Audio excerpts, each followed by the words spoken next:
Buenos días a todas y todos los que están conectados a través del Facebook del perfil de la Escuela de Derecho y Ciencia Política de la Universidad Industrial de Santander.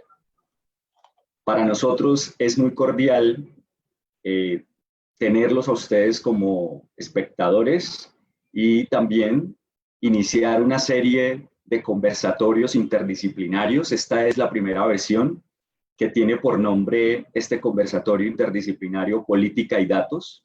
Y hoy vamos a explorar el primer tema que tiene que ver con el ejercicio de la ciudadanía y la información epidemiológica en tiempos del COVID-19. Tenemos tres personas que junto conmigo, que voy a ser el moderador, profesor Diego Hernández Velázquez, profesor de la Escuela de Derecho, van a participar en esta conversación y también queremos hacer extensiva esta participación a todos y a todas ustedes a través del Facebook. Bienvenidas y bienvenidos. Vamos a tener el siguiente orden del conversatorio para que todos lo conozcamos. Vamos inicialmente a explicar qué busca este conversatorio. Después vamos a tener la bienvenida oficial del profesor Javier Acevedo, que es el director de la Escuela de Derecho y Ciencia Política de la UIS. Y después voy a presentar a nuestros invitados del Departamento de Salud Pública de la Escuela de Medicina de la Universidad Industrial de Santander, el profesor Javier Hidrobo y la profesora Lina Vera, que conversarán con estos dos abogados sobre el tema, ellos desde la perspectiva médica y la perspectiva de la salud pública, que son temas, o son esferas que se relacionan permanentemente, pero que en el marco de esta coyuntura por el COVID, pues este relacionamiento es más necesario y en esa medida daremos paso a las preguntas orientadoras de este conversatorio y poco a poco vamos a través del ejercicio de la palabra y del diálogo descubriendo escenarios interesantes. Por ser interesantes no exentos de problemas, que posiblemente esta relación entre la política y la ciencia se generan en el marco de esta situación de salud pública. Entonces, quisiera darle la palabra al profesor Javier Alejandro para que, como director de la escuela, anfitrión de este espacio, la Facultad de Ciencias Humanas, salude a todos los que en este momento se encuentran con nosotros en vivo y a aquellos que más tarde revisarán este video, como el caso de mis estudiantes de Derecho Constitucional y Derecho Administrativo y Teoría del Estado, que más adelante tendrán que analizar este conversatorio y se va a enriquecer con la participación de todas y todos ustedes. Profesor Javier Acevedo. Muy buenos días, buenos días a todos. Es para mí grato como director de la Escuela de Derecho de la Universidad Industrial de Santander presentar este espacio. Precisamente estaba recordando que una de las experiencias que unió la profesora Lina Vera fue nuestro paso por el comité de ética de la universidad y de cómo recuerdo que en una sesión se hablaba de la telemedicina y fue una discusión bien interesante cuando se decía que cómo es posible que los hijos pudieran atender los pacientes a través de una cámara o a través de un streaming. Y se dio toda una discusión bien interesante, pero de lo que en su momento fue una discusión, tal vez hace 2 o 3 años, hoy en la realidad. Esa realidad que hoy la medicina está enfrentando nos emparenta con el derecho. Ya lo planteaba el profesor Diego, la relación entre política y medicina. Yo planteo también esa relación entre el derecho y la medicina, entre la práctica del derecho y la práctica de la medicina. Yo creo que aquí hay unas cosas que que son comunes y que valdría la pena analizar desde la academia. Por eso yo felicito espacio, felicito profesor Diego Hernández, profesor de la Escuela de Derecho, profesor del área de Derecho Administrativo, que ya usted ha tenido a convocar estos espacios. Y por supuesto, los agradecimientos al profesor Javier Hidrobo y a la profesora Lina Vera, dos médicos y profesores insignes de la universidad y que además han jugado un papel muy importante y vale la pena conocerlo en espacio dentro de esta crisis, dentro de esta pandemia. Nuestros dos profesores y obviamente también hay otros docentes de la Universidad Industrial de Santander que han estado en la vanguardia de toda esta crisis que se ha generado y que han jugado un papel importante en el departamento, también haciendo oír sus voces críticas frente a los manejos gubernamentales que se han venido dando frente a la pandemia. Por eso resulta importante escucharlo en esta mañana y en este ejercicio. Simplemente dejo abierto, hay muchísimas cosas por dialogar. Yo creo que ahora más que nunca estamos emparentados, los médicos y los abogados. Los médicos y los abogados decían que, bueno, tal vez en tema de responsabilidad, pero hoy en día esa relación es mucho más estrecha. Relación que es mucho más estrecha porque nos une, primero, el ejercicio profesional, ya como seguramente muchos de ustedes, y ayer nomás como un médico hacía teleconsulta en su celular y seguramente iba haciendo teleconsulta mientras iba en su vehículo, obviamente mientras estaba en su casa. De la misma manera pasa con nosotros los abogados. Hoy en día el abogado lleva su oficina en el celular o en la tablet, hace su práctica de una tablet, desde una cafetería de la sala de su casa hasta una audiencia, presta unos datos. En ese sentido, vemos que hay muchas cosas en común que dialogar. Y por supuesto, el ejercicio de la docencia, que hay también cosas comunes que debemos explorar.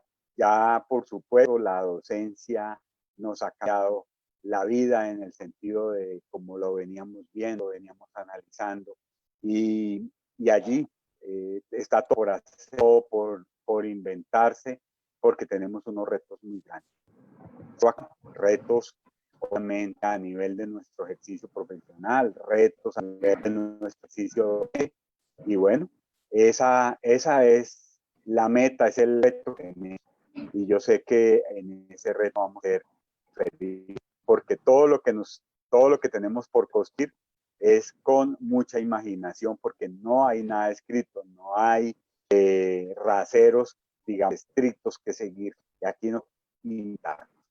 Y bueno, chévere este conversatorio y este acercamiento, que como bien lo dijo, no es el inicio de una relación, de unos diálogos importantes que yo sé y estoy seguro que a la ciudadanía les va a interesar mucho.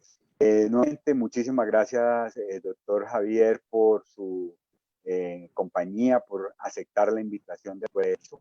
Muchas gracias, Lina, como siempre, tan amable, tan solícita en estos espacios. Y por supuesto, profesor Diego Hernández, por ser usted artífice y ideólogo de a todos. Gracias, profesor Javier, por sus palabras. Efectivamente, el vínculo entre medicina y derecho es esencial en el siglo XXI. Lo ha sido durante el siglo XX, pero el COVID nos ha mostrado, como usted lo indica, un escenario de interacción más urgente y necesario entre estos dos saberes, porque la salud pública tiene un impacto en el ejercicio de la ciudadanía, como hemos visto en estos días a lo largo del mundo, y se hace indispensable descubrir nuevos escenarios de interacción, tanto para el ejercicio de la ciudadanía como para la exploración y la construcción de lo que significa en sí la salud pública. Esto me parece fenomenal y abre un campo que hemos querido explorar en la escuela con su liderazgo, que es el asunto de la bioética. Y también ahí, digamos, este conversatorio número 1 de política y datos busca empezar a sembrar esa idea de la relación de los aspectos de la vida con el derecho. que son múltiples. Comenzamos entonces este conversatorio paraguas porque en esta primera versión hablamos de ciudadanía e información epidemiológica en el marco del COVID-19, pero también hablaremos de contratación pública en el marco de la pandemia. A finalizar este mes, en la última semana, vamos a tener al director de Colombia Compra Eficiente hablándonos en el marco de este mismo conversatorio en su versión número 2 sobre las implicaciones que ha tenido en el marco de la contratación estatal la pandemia y cómo el derecho administrativo ha respondido o no ha respondido o ha respondido parcialmente a los retos que implica, por ejemplo, contratar, comprar insumos médicos, comprar respiradores, comprar camas, armar unidades de cuidados intensivos, contratar personal. Es una cuestión, digamos, también muy importante que también implica recursos públicos, que también implica trabajar y tener a la mano información sobre las condiciones epidemiológicas de la pandemia en el territorio nacional. Entonces, de una vez quería informar del conversatorio número 2, aprovechando que hoy inauguramos esta serie de conversatorios Política y Datos.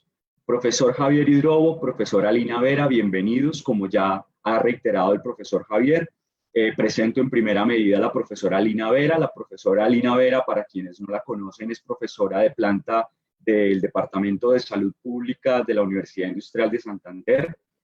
Es doctora en epidemiología, al igual que el profesor Javier Hidrobo, y conforma junto con sus compañeras y compañeros un equipo, digamos, de conocedores, expertos en materia de salud pública que han acompañado, no ahora, sino permanentemente desde la existencia y creación del Departamento de Salud Pública y desde que ella participa en dicho departamento, han acompañado diferentes políticas públicas en materia de salud y ahora tienen el reto de acompañar también la toma de decisiones a través de unas mesas que se han conformado en el departamento para asesorar la toma de decisiones, repito. Una mesa que, entre otras cosas, también lidera una de las profesoras del Departamento de Salud Pública, también la directora del Departamento de Salud Pública, la profesora Miriam Ruiz, lidera una de esas mesas o participa de una de estas salas, y es importante también para una tercera versión de este conversatorio, profesor Javier Alejandro, mirar esta perspectiva no solo a nivel departamental y a nivel Bucaramanga, sino también explorar estas vicisitudes epidemiológicas en los municipios del departamento de Santander para llegar también a la administración pública, digamos, de esa Colombia profunda que muchas veces desde las cabeceras departamentales olvidamos. Entonces también hay COVID en los pueblos. Barrancabermeja es un escenario interesante por explorar. Tenemos como universidad un vínculo muy especial con esa ciudad y con la región del Magdalena Medio, y a través de una invitación que haremos a la profesora Miriam Ruiz, también exploraremos cómo se han tomado decisiones en esta región específica del país. Profesora Lina Vera, muchas gracias por su presencia, bienvenida. Muchas gracias, profesor Diego, por la invitación. Bueno, aquí estamos prestos a participar en este conversatorio. Muy honrada de ser invitada a la inauguración de este conversatorio, que seguramente vamos a tener muchos más y esperamos seguir participando, si no dentro de los conversadores principales, dentro del público en los que vengan después de esto. Pues yo siempre he sido muy cercana. Yo creo que la medicina y el derecho son dos disciplinas muy cercanas, como estaba diciendo Javier Alejandro. Siempre con Javier Alejandro hemos estado hablando desde hace muchos años de cómo hacer cosas en conjunto, incluso en formación, tanto para los personal de salud, profesionales de salud, como para los profesionales en derecho, que a los dos nos hace mucha falta saber de la disciplina del otro. Entonces, bueno, aquí espero que conversemos sabroso durante este rato. Muchas gracias, profesora Lina. Profesor Javier Hidrobo, como ya dije, también es doctor en epidemiología y es, igual que la profesora Lina Vera, médicos de profesión, y también ha participado desde su vinculación con el Departamento de Salud Pública en diferentes proyectos, tanto de investigación como de extensión, que han permitido a la universidad posicionarse en esta área de forma preponderante, como todos conocemos. El profesor Javier Hidrobo también hacía parte de las salas conformadas por el departamento para acompañar la toma de decisiones. Recientemente se desvinculó, ha escrito algunos artículos respecto a la situación de salud pública en Santander, es además el editor de la revista Salud WIS, y en esa medida también ha tenido la posibilidad de explorar la información epidemiológica de un país como China, en el entendido en que nosotros el día de ayer superamos en muertes a China, siendo China el origen del COVID-19. Profesor Bernardo Mayorga, un profesor pensionado de la Escuela de Matemáticas, nos hacía caer en cuenta de que, si bien es cierto, no somos ni el peor ni el mejor país en responder a esta situación coyuntural de salud pública, sí esa situación de muertos por millón de habitantes es bastante interesante analizarla, y pues contamos con que el profesor Javier tuvo hace unos meses la posibilidad de estudiar esta información epidemiológica de China, y entonces también es interesante tener ese contraste de información. Profesor Javier, bienvenido. Diego y Javier, muchas gracias por la invitación y aquí atento a lo que crean que puedo colaborar. Muy bien, muchas gracias. Entonces, vayamos de una vez a la primera pregunta. Pareciera ser que este tema del COVID y de la información epidemiológica es un asunto que le debe importar, por un lado, a los políticos que están ejerciendo algún cargo que les implica tomar decisiones, gobernadores, alcaldes, ministro de salud, presidente, todos los gobiernos, tanto del orden nacional como departamental o municipal, están en este momento enfocados en responder a todas las aristas que genera una situación calamitosa como esta.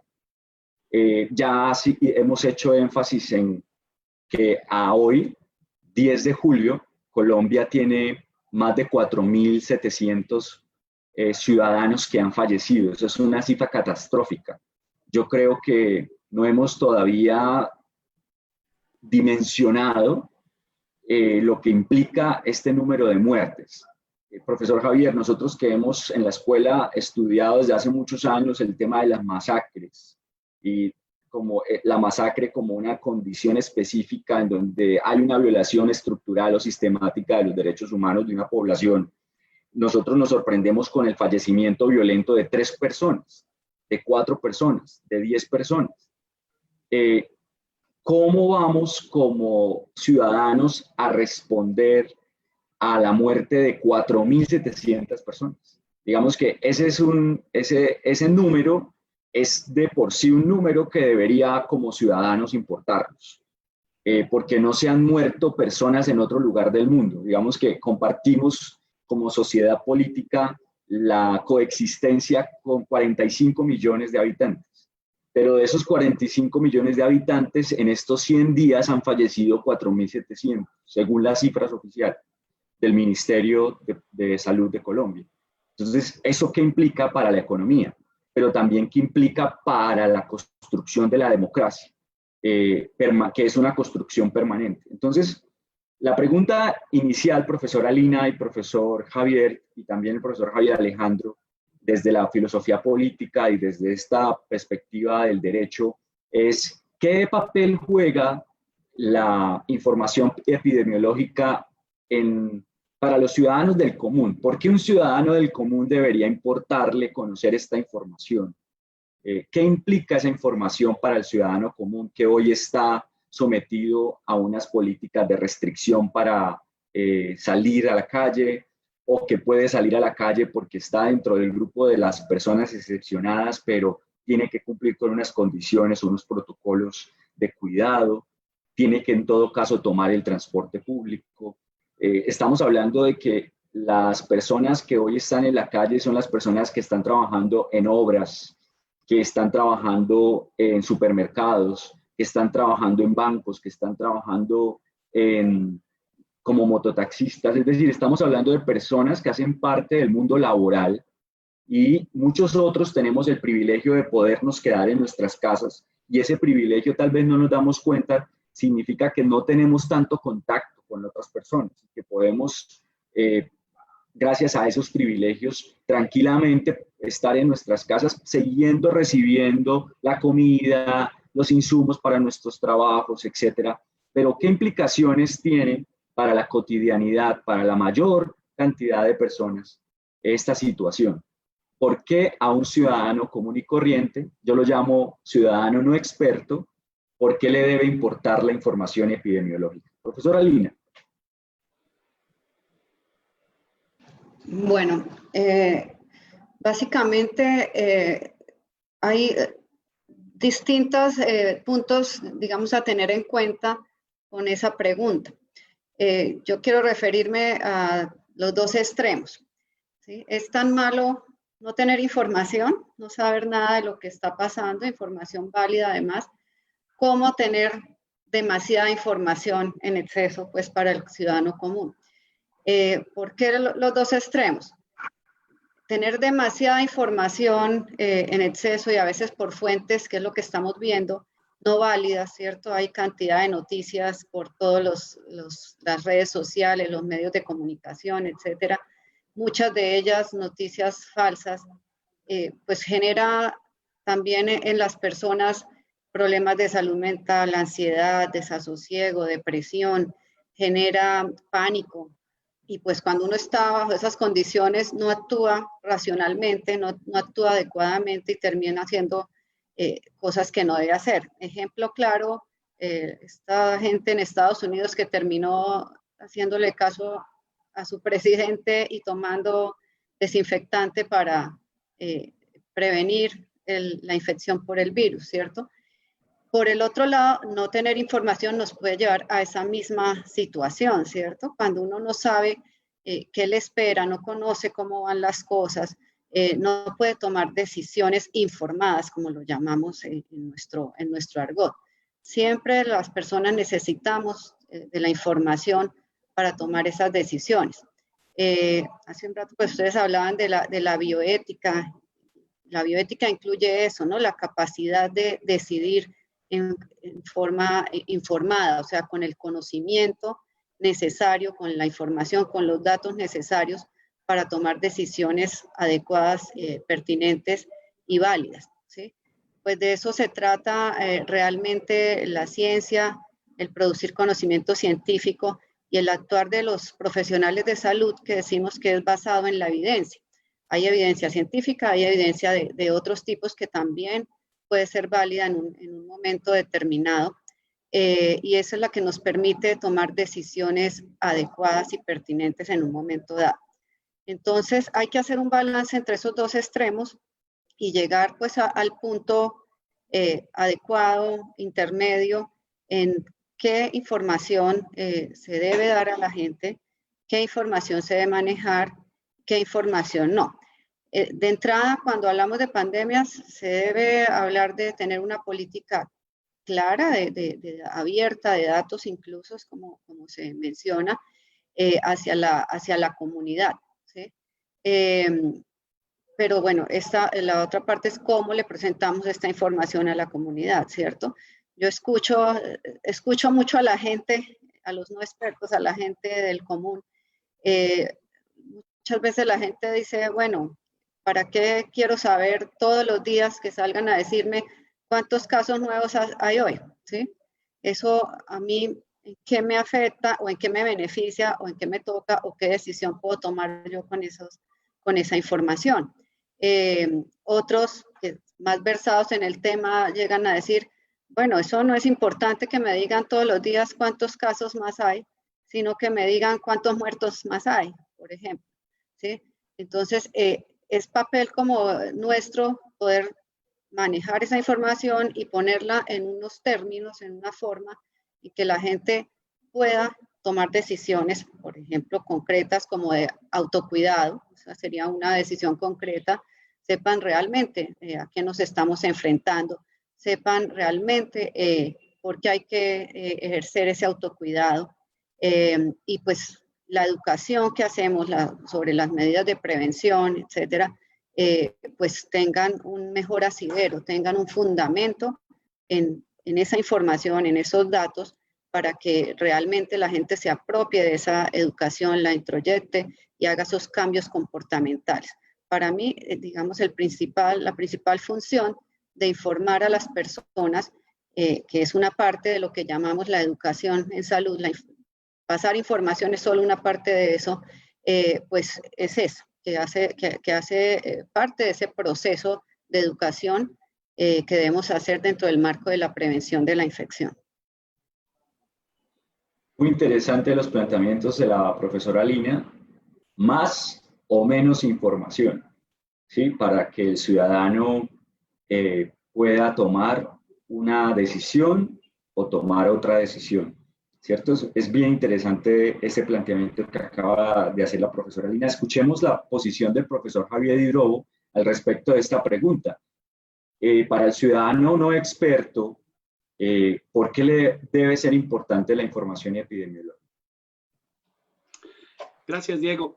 Yo quisiera entrar con una premisa que es bien importante, porque yo creo que este tipo de información siempre debería ser importante, sino que la historia de las epidemias lo que nos muestra es una cosa muy simple, y es que estar en una epidemia lo que permite es develar las cosas que normalmente las acostumbramos a ver y no nos las magnifica.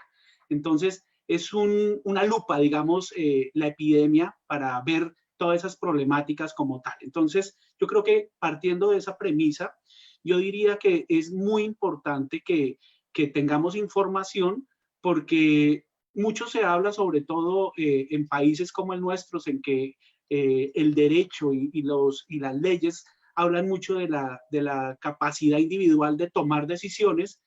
Creo que es muy evidente que nadie toma decisiones buenas, acertadas, si no tiene una información adecuada. Es decir, es algo que en este caso se manifiesta incluso en conductas. Los psicólogos tienen mucho que decir al respecto, y en ese sentido yo diría, si uno no tiene claridad en qué está pasando, y sobre todo en este caso que parece que el enemigo es invisible, pues además que vemos los efectos casi 2 semanas después o más, es cuando realmente se requiere una información adecuada. Y aquí quiero también hacer una anotación, o sea, no nos estamos inventando esto desde la salud pública ni la epidemiología. Hay lineamientos internacionales de cómo debe ser la comunicación en términos de pandemias. Eso, hay libros ya disponibles online para esto, y lo que dice en estos casos es que la información, hay muchos elementos, pero para lo que estamos hablando creo que me limitaría simplemente a decir que debe ser completa, transparente y oportuna la información y la comunicación. Y quisiera yo aclarar esos dos conceptos, porque a veces creemos que es lo mismo y no lo es. Informar es poner unos datos, unos números. Comunicar es asegurarse que llegue a diferentes audiencias que tengan la capacidad incluso de retroalimentar y decir entendí o no entendí, como para por lo menos estar seguros de que hubo comunicación, que dirían los expertos en el área. O sea, eso también es bien importante. Lo otro, un elemento que no lo abordó la profesora y seguro es bien importante aquí, es el de hablar de los determinantes sociales. En el área de salud pública y en salud en general, hace ya bastantes años que estamos hablando de eso, y es importante que entendamos que los determinantes sociales marcan o incluso enmarcan más bien el contexto en el cual actuamos. Y muchas veces nos están ahora bombardeando, informando, y miren la palabra que estoy usando, informando, de que la responsabilidad de la pandemia parece ser que fuera una cosa individual. Ponte el tapabocas, lávate las manos, aíslate, aléjate de otras personas. ¿Y dónde está la responsabilidad, la determinación social, cultural, histórica, económica de los que toman las decisiones y nos dicen salga o no salga? ¿sí? Ese tipo de cosas no podemos dejarlas olvidar porque son determinantes muy poderosos y no son menores. De hecho, yo, algo que no sé cómo lo hizo, no sé, creo que es colega de ustedes, precisamente Ariel Ávila, que es columnista de Semana, él le pone números a eso y dice claramente el 50% de los contagios se deben a las decisiones políticas, el 30% a las decisiones de las personas. Entonces miren que ya hay hasta alguien que se atrevió, yo no me atrevería a hacer eso, pero él sí lo hizo y creo que más o menos yo estaría de acuerdo de que la responsabilidad mayor en estos casos es de quien toma decisiones como de confinamiento o no confinamiento y cómo se hace en la fase entre esas dos.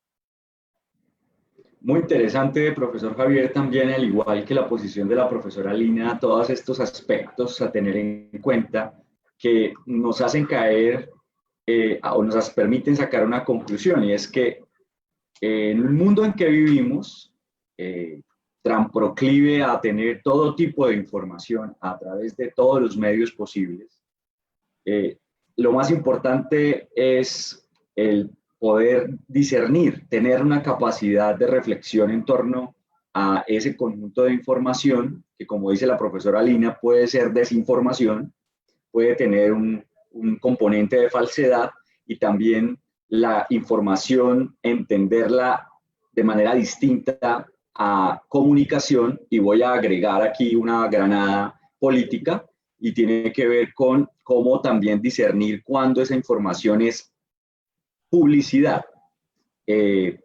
cuándo es propaganda. Digamos que uno de los aspectos más interesantes del COVID-19 para los que estudiamos el Estado es que gobernar un Estado tan diverso como Colombia es muy difícil. Y no hay un proyecto que durante 4 años pueda un gobernante, digamos, construir y diseñar que le permita articular todos esos aspectos e intereses que hay detrás de la toma de decisiones. Estamos hablando de un aspecto en un contexto de normalidad. Es para un gobernante como el presidente de la República muy difícil articular todos los intereses políticos a lo largo y ancho del país en torno a un proyecto común. Y el COVID, en esta circunstancia de normalidad, está logrando algo que en tiempos de normalidad es muy difícil, y es tener un proyecto común para tomar decisiones y para mostrar, digamos, cierta eficacia o no respecto a esa toma de decisiones. Por eso, la discusión entre Claudia López y el presidente Duque es la punta del iceberg entre el uso político que tiene un proyecto común y la posibilidad de quién se adjudica la propiedad o el liderazgo de ese proyecto común. Lograr eso en un Estado es muy complejo. Los que han estudiado el Estado absolutista, como Perry Anderson, muestran cómo los monarcas en su tiempo lograron articular alrededor de la seguridad la idea de construir un proyecto común. Pero estamos en el siglo XXI, ya con esta situación del COVID, superando esa idea de seguridad en términos de ejércitos a seguridad en términos de nuestra salud. La salud como un lugar que ya había explorado Michel Foucault, como un lugar para el control incluso propio del ejercicio de los derechos. Entonces, como hay que cuidarme, yo mejor no critico; como hay que cuidarme, mejor no salgo; como hay que cuidarme, mejor no me movilizo, no contradigo.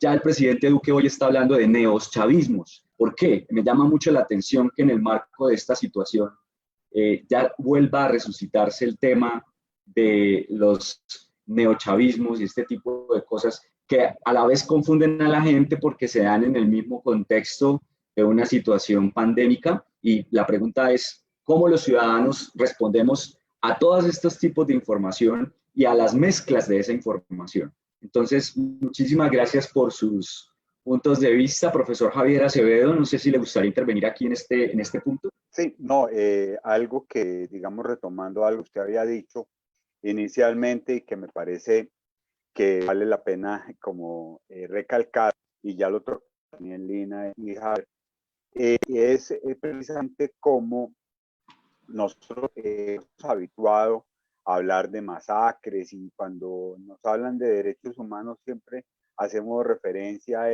eso, a las torturas, a la desaparición total. Evocamos los dolorosos de nuestra historia política, esa historia de violencia que ha asignado tanto nuestro país.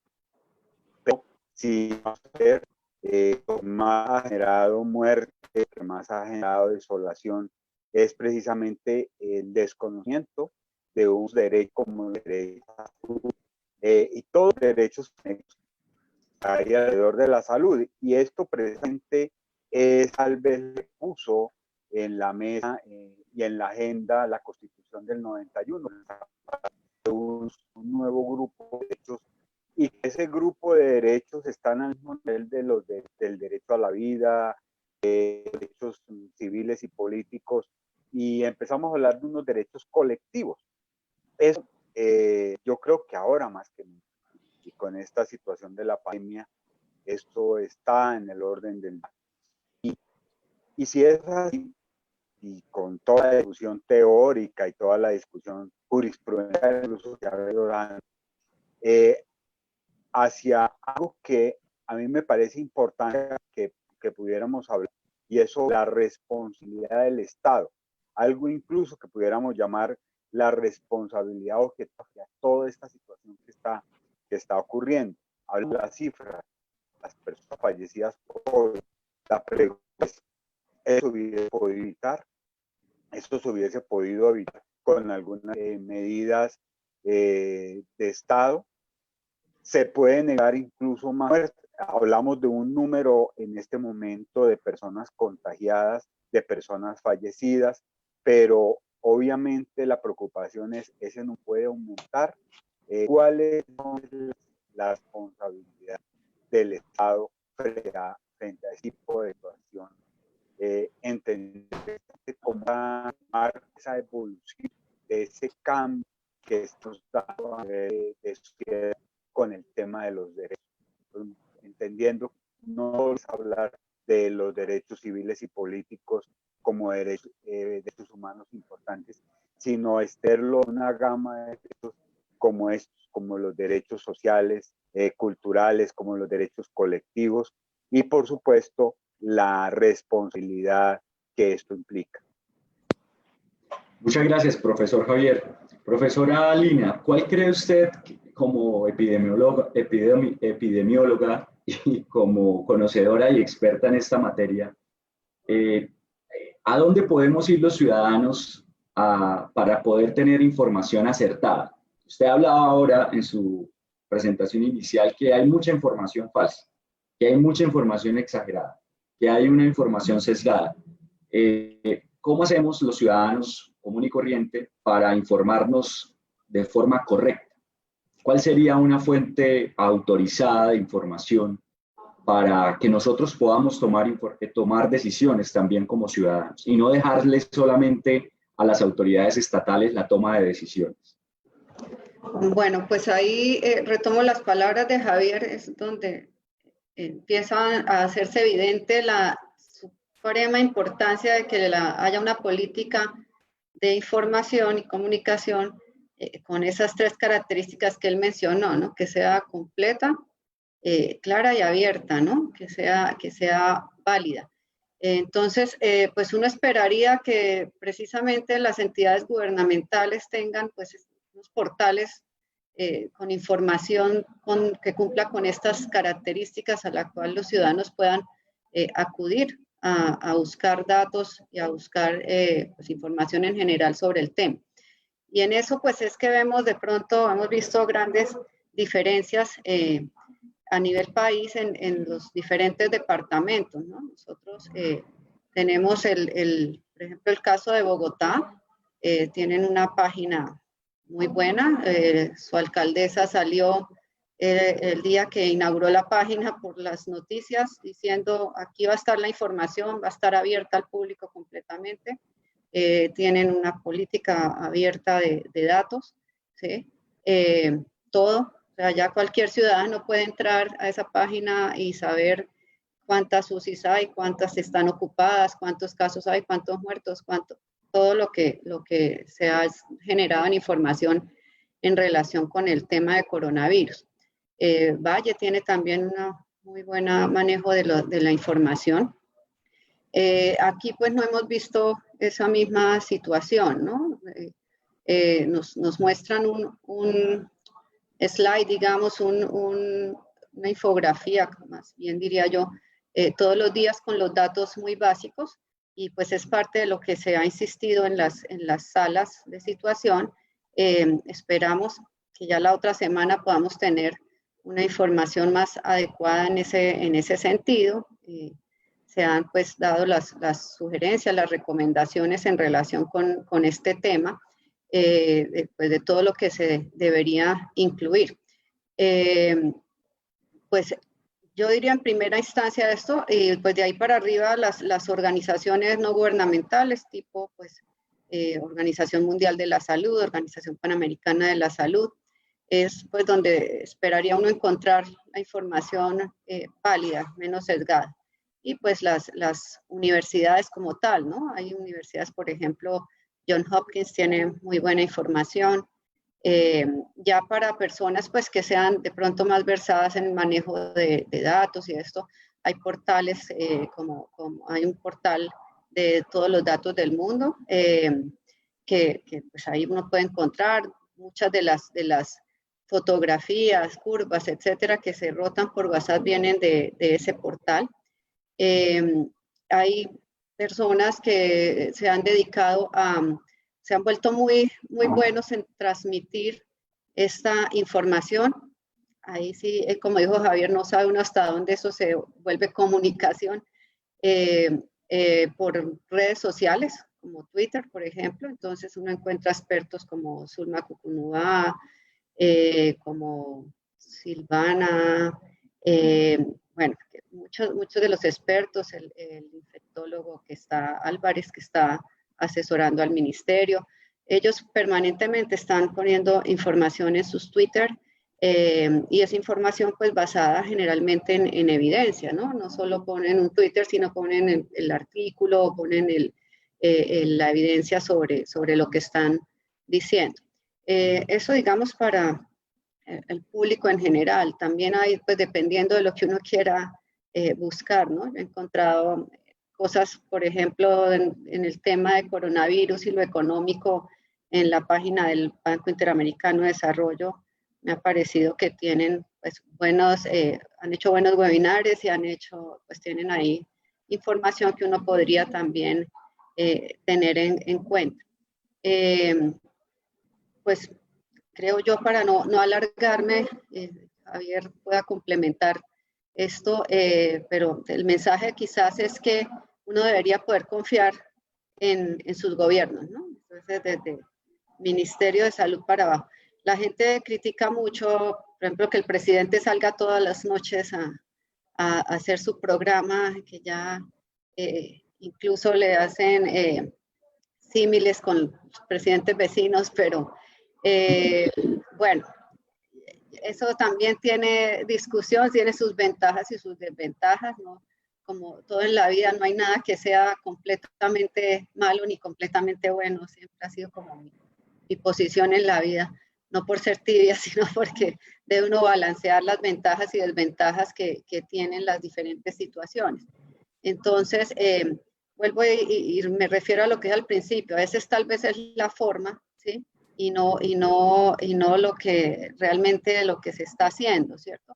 A mí personalmente me parece importante que las autoridades salgan a contarnos qué está pasando, pero pues claro, tal vez la forma no es la adecuada, tal vez las cosas que dice a veces, lo que hace, pero tener ahí al presidente, tener el ministro dando información en la que uno pudiera confiar, ahora ese es otro tema de discusión, pues sería importante, ¿no? Me parece que es importante.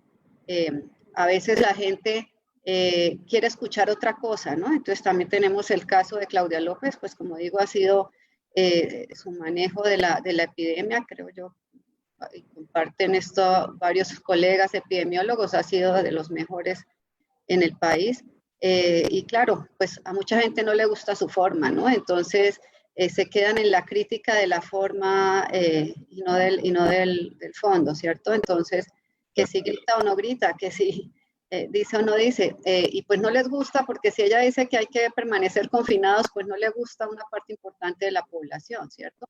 Entonces, ahí nos batimos entre eso, pero bueno, ya para finalizar, creo yo que lo importante es que las autoridades en salud, las autoridades gubernamentales tengan la información válida, disponible, completa, clara y abierta para todo el público.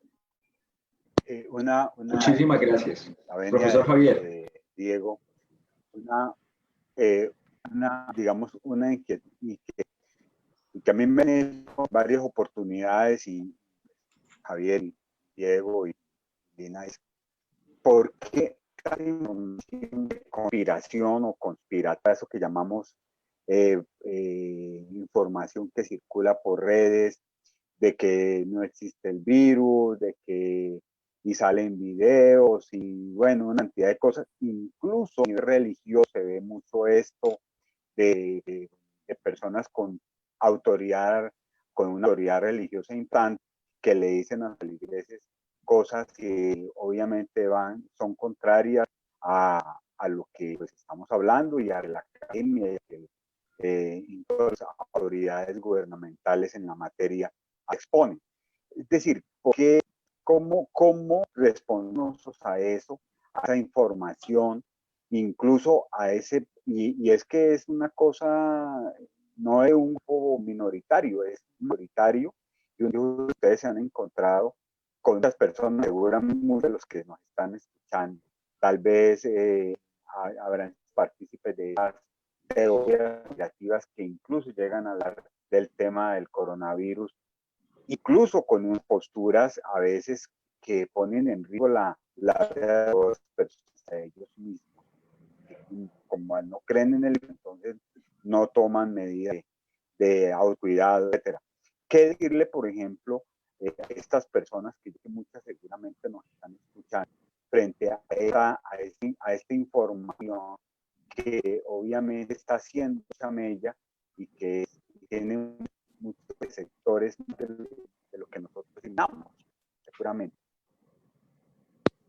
Profesor Javier habla de las posiciones negacionistas y las posiciones conspirativistas, que también tiene que ver un poco con lo que hablaba la profesora Lina de debemos confiar en los estados, pero también hay posiciones que dicen que el estado miente y que también se solapan en estas circunstancias, situaciones de conspiración y demás, y pues ahí también comienza a construirse un discurso, como dice el profesor Javier, masificado a través, por ejemplo, del discurso religioso.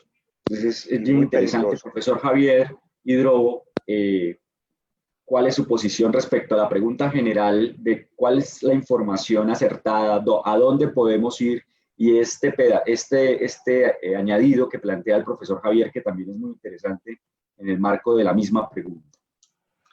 Gracias, Diego. Pues creo que hay un deber ser que nos gustaría ver, y es que las instituciones que se encargan de esto tuviesen la información y la divulgaran como tal. Ese es como que lo que uno esperaría.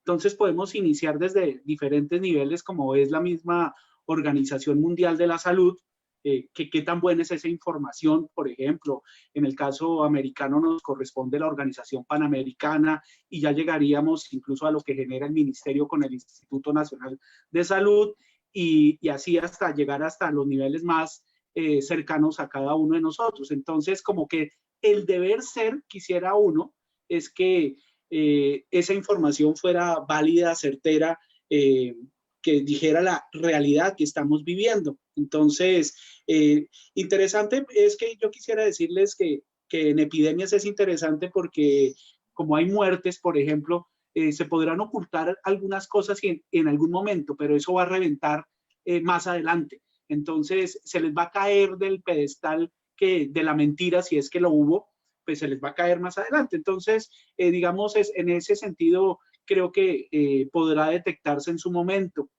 En este caso, digamos, la pandemia inició en China, y yo me puse hace un tiempo de desparche, como dicen los chicos aquí en Santander, a mirar algunas cosas de los primeros documentos en chino. Me puse a mirar qué era lo primero porque todo el mundo aquí, digamos, en el área académica lee inglés, y chino, y pues fue interesante encontrar, afortunadamente el internet nos permite bajar estos documentos y hacer traducciones así. Obviamente no soy para nada experto en chino, y pues comienza uno a mirar y ahí decían cosas muy interesantes desde el inicio que solo por ahí un mes, mes y medio después comienza a verse en los idiomas. Entonces, aquí el idioma, yo lo que digo es que creo que hay como un idioma en el término de que los lingüistas quizás hablan de idioma, pero yo también creo que hay un idioma experto y un idioma no experto, que ese es el papel que creo yo los expertos, los académicos pueden jugar, porque esas tablas, eso que esperamos que presenten aquí en el departamento, aquí en los municipios, pues seguirán siendo datos. Y muchas veces los datos pues no reflejan nada más que algunos números, pero requieren una interpretación, y ahí es donde viene nuevamente la capacidad cognitiva de alguien que ha estudiado para poder entender un poco de eso, pero más que eso yo diría para poder comunicar, y quisiera nuevamente insistir en el significado de la palabra comunicar, ¿sí? Es capaz de generar escenarios diferentes para diferentes audiencias, porque parecería que la información se vuelve entre expertos, y pues no hay chiste, porque tenemos es que bajarla a las comunidades para que eso sea así.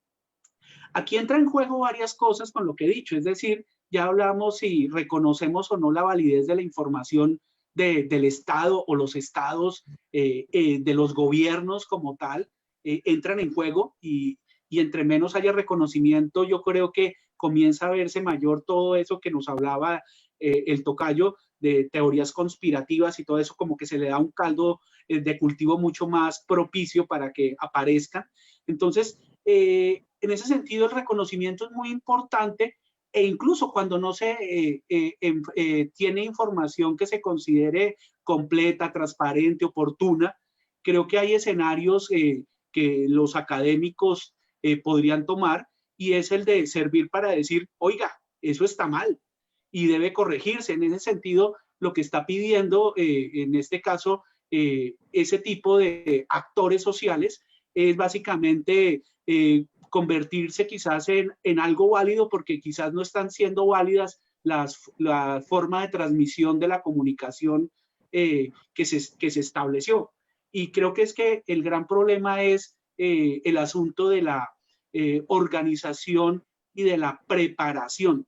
O sea, en el caso de Colombia, pues nos enteramos en enero, nos llegaron casos muchos días después, hubo un tiempo de preparación.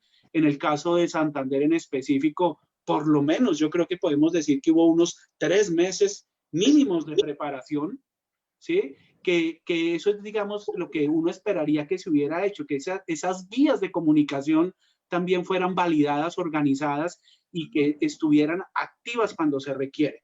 Entonces, yo terminaría diciendo que el papel de la academia, ya que estamos hablando hoy entre universitarios, es que juguemos un papel de filtro, ustedes en el derecho, nosotros en el área de la salud pública, la epidemiología, en el que seamos de la confianza de la sociedad, que yo creo que es a la que nos debemos más a la sociedad, en este caso a la sociedad santanderiana, más que a los gobernantes de turno como tal. Entonces, en ese sentido, yo creo que reclamar que no haya información es importante, y pues no hay otra fuente, lastimosamente, que nos dé información de la epidemia más que la oficial, dado las características que estamos viviendo. Muy interesante lo que plantea tanto la profesora Lina como el profesor Javier, la necesidad de poder legitimar socialmente la información que publican las autoridades, porque es la información más abundante y más valiosa que tenemos para informarnos en esta circunstancia coyuntural. Pero también es interesante cómo la academia, nos dice el profesor Javier Hidrobo, puede ayudar a filtrar esa información, porque si hablamos de política de datos abiertos, tenemos datos brutos, pero esos datos brutos, ¿cómo los debemos interpretar?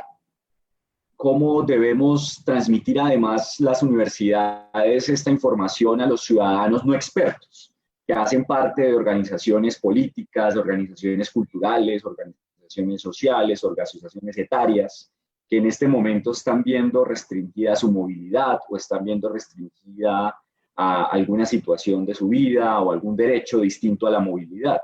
Cómo traducir esa información y cómo la universidad juega un papel importante ahí es muy interesante. Y también para responderle al profesor Javier Acevedo, cómo la legitimidad social que tenga la información pública es esencial para evitar las teorías conspiracionistas y las teorías negacionistas.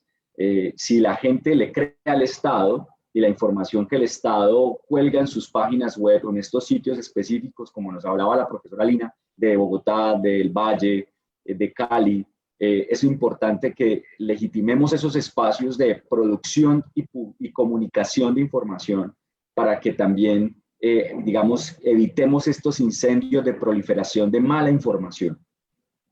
Los ciudadanos estamos, decían las Igualadas hace poquito en uno de sus videos, El Espectador, estamos siempre en esa necesaria búsqueda de información, pero tenemos un problema, la poca educación sobre cómo filtrar información correcta de la información incorrecta. Y las Igualadas nos daban ahí unos tips sobre cómo leer correctamente en redes sociales, cómo contrastar información, cómo criticar información. Y creo que esa información, esos tips que ellas nos planteaban allí pueden aplicarse también para la información epidemiológica. Prosigamos entonces a analizar en esta segunda parte del conversatorio. Ya hemos hablado de por qué para un ciudadano no experto sería importante la información epidemiológica y también hablamos de dónde buscar información epidemiológica, pero hablemos ahora un poco de la toma de decisiones de los políticos reales, de nuestras sociedades políticas reales. Ya hemos tocado algunos aspectos alrededor de ello, pero concretemos las posiciones de los expertos científicos, la profesora Lina Vera y el profesor Javier Hidrobo, sobre cuál es la posición científica respecto de las decisiones políticas y jurídicas que se han tomado en el marco de esta coyuntura por el COVID-19. ¿Qué dicen los científicos de estas decisiones? Profesora Lina Vera. Pero yo agregaría algo antes de profesor Javier. la palabra, Lina. Sí, sí sería importante, yo creo que es una pregunta que todos nos hacemos, es si se ha dado un buen manejo a la crisis. Es decir, podemos mirarlo a nivel del departamento, a nivel nacional. Ustedes han sido una voz, primero que todo, autorizada, pero también una voz crítica, sobre todo del manejo que se ha venido dando a la crisis a nivel del departamento. Entonces, a mí me parece que es muy importante aprovechar este espacio para que pues ustedes hagan esos análisis que yo creo que enriquecen y bien, como bien lo dice Diego, hace parte precisamente de mantener una audiencia debidamente informada. Profesora Lina, muchas gracias. Bueno, antes de contestar esa pregunta, quería referirme unos minutos a lo que estaban diciendo de la pregunta anterior, y es que a mí también me parece importante, precisamente por lo que se estaba hablando, la labor de nosotros desde la academia, no solo en aportar al análisis de los grandes datos y digamos, a producir conocimiento científico, sino el papel también de desmentir todas estas teorías que no son ciertas en un lenguaje que la gente lo entienda, ¿sí?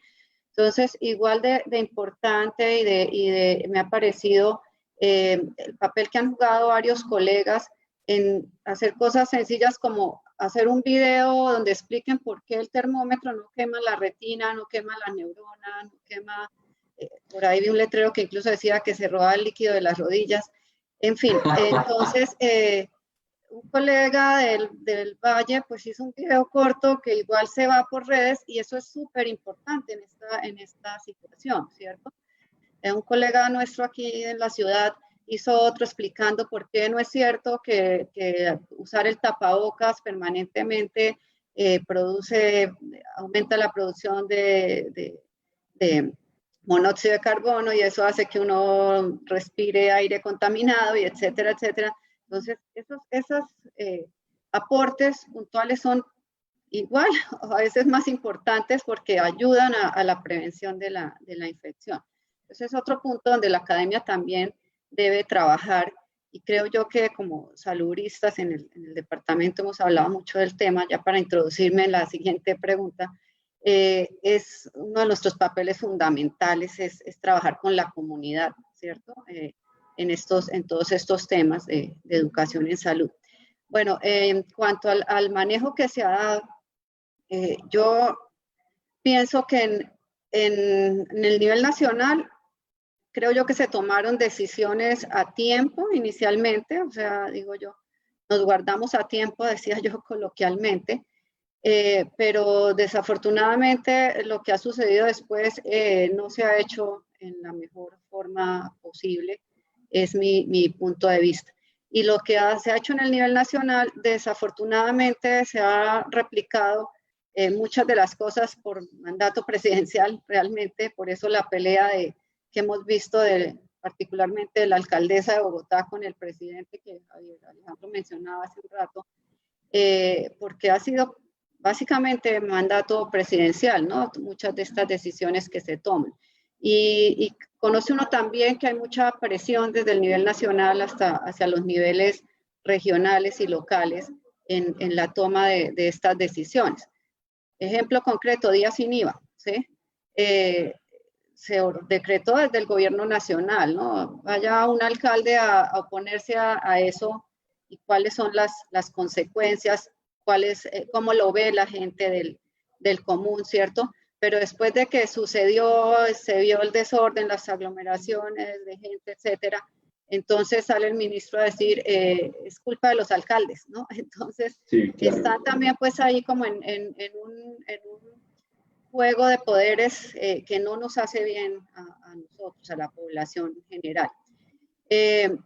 Aquí en Santander, alguna vez le escuché a Álvaro Javier decir algo que me quedó sonando allá en la cabeza, nunca lo hemos hablado ni analizado, en algún momento dijo, tal vez nos guardamos muy temprano, ¿cierto? Entonces, fíjense que eso pues era una buena medida en su momento, ¿cierto? Nosotros siempre, nosotros hablo del grupo de salud pública, de los epidemiólogos por lo menos, criticamos de siempre que nosotros no estábamos, pues como dijo Diego muy al inicio, este es un país muy diverso, ¿cierto? Y es difícil de gobernar por eso. Nosotros no estábamos en el mismo estadio de la epidemia que Bogotá, por ejemplo, ¿cierto?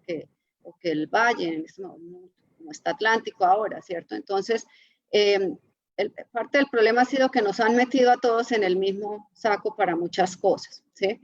Entonces, como no estábamos a ese nivel, pasaron muchas semanas y meses en los que estuvimos confinados, ¿sí? Que es pues la medida adecuada, se vio como adecuada en ese momento, donde la gente pues no veía casos, ¿no? No veía casos, y no hay casos, y en Santander no hay casos, y en Santander no hay casos, y en Santander no hay casos. Y pues eso va teniendo muchas consecuencias de diferente tipo, ¿no? Desde la gente al interior se relaja, y por la gente digo tanto los gobernantes como la comunidad en general, ¿cierto? Pues nosotros siempre decíamos, esto no es para relajarse, o sea, no hay casos, estamos guardados, y no hay casos porque no se están buscando los casos en la comunidad, ¿sí? De todas formas, también retomo unas palabras que dijo Álvaro Javier hace un rato, sobre que hay cosas que se pueden esconder y cosas que no se pueden esconder, como los muertos, ¿cierto? Entonces, realmente, digamos, la hipótesis de que es que no se están buscando, se cae un poco bajo esa premisa, ¿cierto? Porque si no habían tampoco muertos, ni hospitalizados en UCI, ni nada de esto, pues también es muy difícil pensar en que es que hay una gran cantidad de casos allá en la comunidad que no se están diagnosticando, porque si hubiese esa gran cantidad de casos sin diagnosticar, pues hubiesen empezado a salir en ese momento los enfermos graves de UCI y los fallecidos, ¿cierto? Cuando ya empiezan a salir, pues eso lo que nos demuestra es que ahora sí hay una gran cantidad de casos allá que que están saliendo o que no se están buscando adecuadamente, ¿sí? Entonces, bueno, hemos pasado como por todas esas fases y mi punto personal es que el desconfinamiento en el país en general no se ha hecho en forma adecuada, ¿sí? No ha habido, para mí, no ha habido un plan de desconfinamiento. Si yo le pregunto a cualquier persona en este país, a ustedes que están acá conversando conmigo, ¿cuál fue el plan de desconfinamiento del gobierno nacional? ¿Cuáles son las fases? Seguramente no me pueden decir, yo no podría decirlo, o sea, yo no tengo claro en este momento, mire, esta era la fase 1, fase 2, fase 3 del desconfinamiento, primero íbamos a hacer tal cosa, segundo tal otra, tercero tal otra, sí, y esta iba a pasar a la siguiente, si logramos este punto, este indicador, pero si esto se nos sube a tal punto, entonces vamos a echar para atrás otra vez, o sea, eso no lo tenemos claro, nunca lo hubo en el país, como sí lo vio uno en otros países, ¿cierto?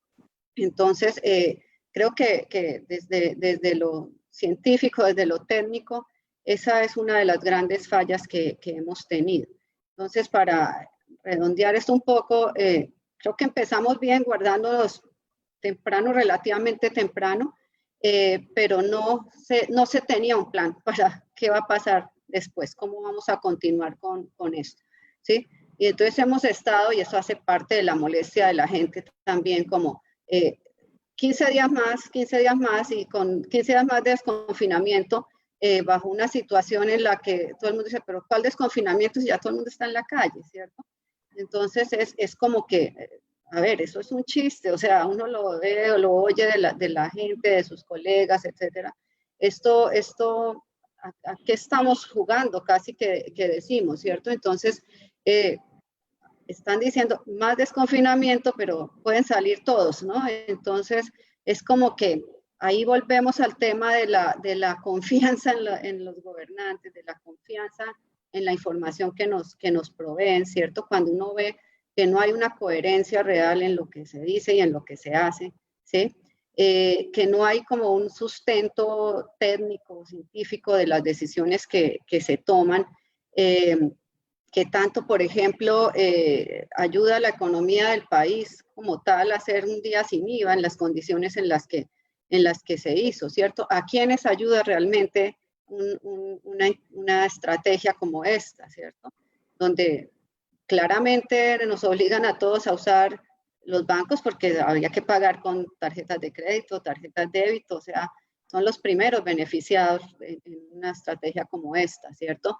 Donde se excluye de entrada una parte importante de la población. ¿Qué porcentaje de la población en Colombia no maneja estos medios de pago? No tiene acceso a Internet para hacer una compra, por ejemplo, ¿sí? Entonces, eso realmente ayuda a reactivar la economía del país versus poner en la balanza cuántos casos se pudieron generar a partir de esta estrategia del día sin IVA. Entonces, bueno, yo lo veo más como, ese es el panorama en el país y se ha replicado en los diferentes departamentos, ¿cierto? Por más que en el caso de Bogotá, la alcaldesa pues se ha dado su pelea con el presidente, le ha tocado aceptar muchas cosas también porque pues, viene el mandato de arriba, ¿cierto? Entonces, pues ahí vamos con eso. Hay regiones pues en las que la cosa ha sido peor, otras donde ha sido un poco mejor. Retomo también unas palabras importantes que dijo Álvaro Javier, y es que estas épocas de crisis y de epidemia son como una lupa, dijo él, ¿no? Estoy totalmente de acuerdo. Esto ha evidenciado unas fallas estructurales importantísimas, en primer lugar en nuestro sistema de salud, ¿cierto? Pues no tenemos un sistema de salud adecuado. Cuando uno ve, por ejemplo, ocupación de UCIs en todo el país y particularmente aquí en Santander, y uno que está pues acostumbrado a estar en las instituciones de salud, casi que dice, pues es que aquí todo el tiempo las UCIs viven llenas, ¿cierto? Entonces, de entrada ya teníamos el porcentaje de ocupación de UCI alto. Ahora vamos a agregarle todos estos casos, pues obviamente no estábamos preparados y no ve uno que se haya avanzado en esa preparación. Me devuelvo un poco, ¿por qué? Creo yo que se relajó todo el mundo con la cosa de que no hayan casos, ¿sí? Pero vuelvo y digo, es general, o sea, en todo el país. Amazonas, un desastre Amazonas, ¿cierto? Los mismos meses para prepararse en una región donde no habían UCIs, ¿cierto? Y hasta que no empezaron a ver los muertos, el gobierno no se movió a mandar un avión corriendo con gente y con ventiladores para atender los pacientes, ¿sí? ¿Cómo es posible que no lo hayan hecho antes de que se generara esto? Entonces, es una situación de país. Ahora que UCIs, entonces nosotros desde la parte de atención en salud, por ejemplo, sabemos que hasta ahora en las últimas días es que ha salido como esa información para que la gente la tenga en cuenta. Cuando yo veía a los bogotanos, por ejemplo, diciendo, es que mire, la alcaldesa prometió no sé cuántos miles de ventiladores y no ha sido capaz de conseguirlos, ¿sí? Y uno se pregunta, bueno, y así los consiguiera, ¿dónde está la gente para manejar esas unidades de cuidado intensivo? No tenemos tampoco el personal entrenado para eso, ni siquiera el personal para poder entrenar, porque ese entrenamiento no se hace en 2 días, ¿cierto? Entonces, pues ahí está, y ese fue el espejo que vimos, o la situación que vimos en países como Italia y España en particular, ¿cierto? Entonces tuvieron que llamar incluso estudiantes de último año a que fueran a ayudar a atender pacientes y digamos, del primer nivel de atención para que los médicos que están ahí pudieran ir a atender los más graves, pues sin un entrenamiento adecuado, haciendo entrenamientos express, digo yo, para atender esta contingencia.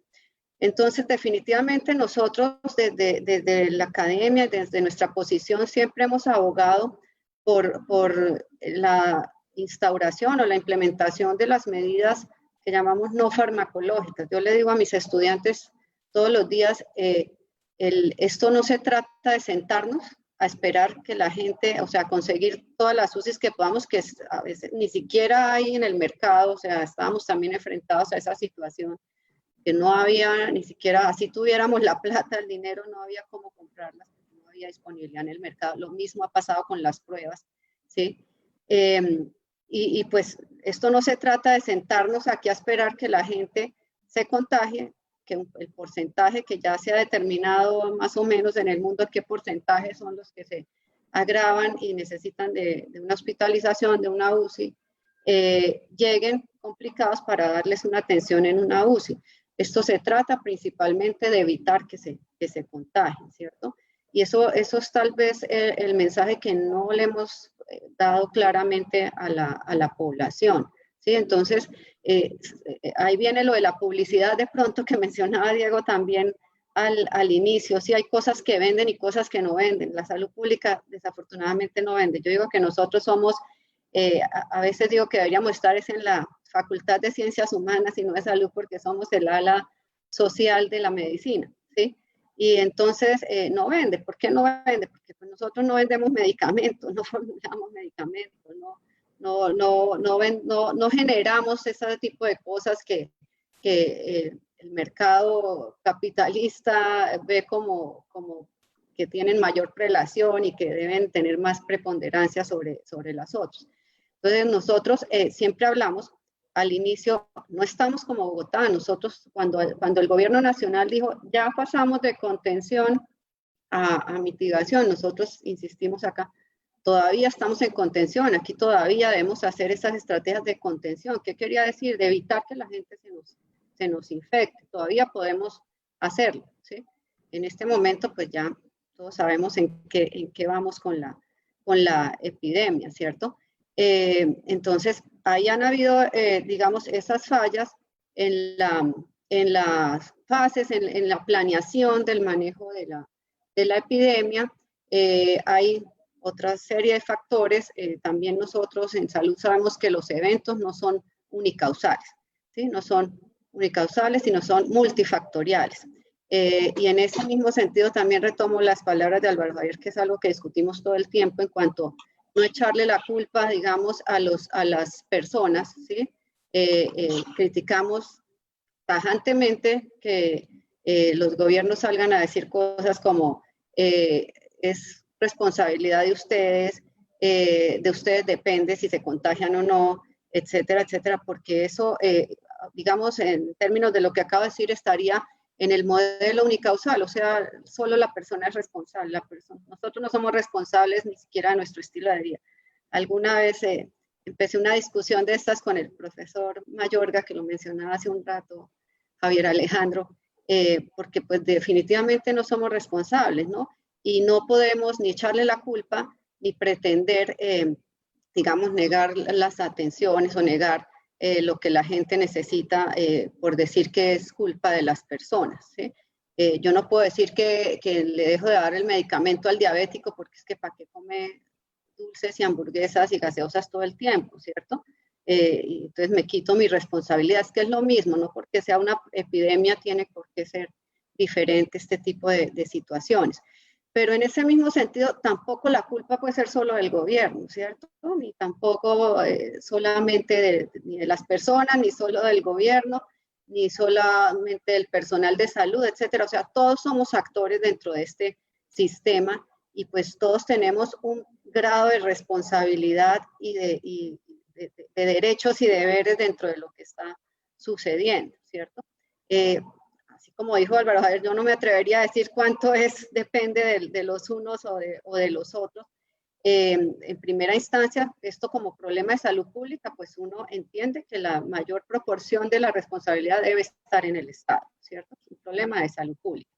Eso tiene, como todo, vuelvo y digo, ventajas y desventajas. Por ejemplo, en algún momento al inicio de la epidemia, las ARL se quisieron quitar su responsabilidad en cuanto al manejo de la infección por coronavirus en el personal de salud como un evento ocupacional, como una enfermedad ocupacional que pues todos sabemos que tiene unas implicaciones muy distintas si se clasifica como ocupacional, si se clasifica como una enfermedad general.